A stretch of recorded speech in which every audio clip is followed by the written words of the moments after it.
আসসালামু আলাইকুম। কেমন? আচ্ছা, গরিবের ড্রাইভার ইনস্টল তার মানে আমি যে মোবাইলের সফটওয়্যার টফটওয়্যার মারি, তো অ্যাকচুয়ালি ড্রাইভার ইনস্টল করি কেমনে করে? হ্যাঁ, এক দাদা জিজ্ঞাসিল। তো সিম্পলি ব্রাউজারে যে হেরা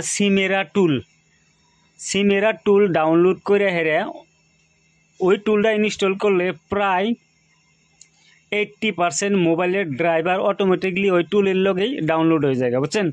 তো কাহিনী হচ্ছে কি, তাছাড়াও কিছু এক্সট্রা ড্রাইভার ইনস্টল করার দরকার পড়ে, কিন্তু আপাতত পার্ট চলাবার নিগে এই সিমেরা টুলটা ইনস্টল করলে হারে অল ড্রাইভার তার মানে ইনস্টল হয়ে যাবো গা।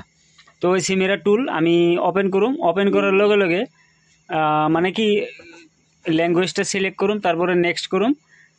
কন্ডিশন হচ্ছে এই অবস্থায় আপনার ল্যাপটপ বা কম্পিউটারে ড্রাইভার ইনস্টল থাকাটা জরুরি। হ্যাঁ, তো ড্রাইভারটা ইনস্টল করে মানে অটোমেটিকলি ড্রাইভার গনা ইনস্টল হয়ে যাবো গা।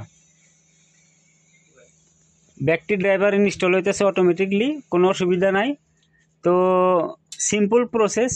এই প্রসেসে যে কমপ্লিট সব মোবাইলই কানেক্ট হবো এরকম না। তো আমি ভাবতাছি এর নিকে দ্বিতীয় পার্ট মানে পার্ট 2 খুব ফট করে বানাবো, হারাহারি করে বানিয়ে আপলোড করুম।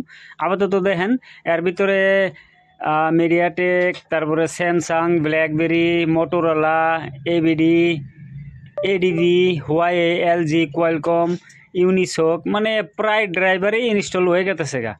তো আপাতত সব মোবাইলে কানেক্ট করা পারবেন। তাছাড়াও ধরেন সে কোয়ালকম ডায়াগনস্টিক পোর্টের নিগে আলাদা কোনো ড্রাইভার ইনস্টল করা লাগে, ওটা পার্ট 2তে আমি দেখাবো আর কি। তো সিমেরা টুল ব্রাউজারে থেকে জাস্ট ডাউনলোড করে ইনস্টল করলে আপাতত অল্প এমবি খাবো, 50-60 MB আনের নষ্ট হবো।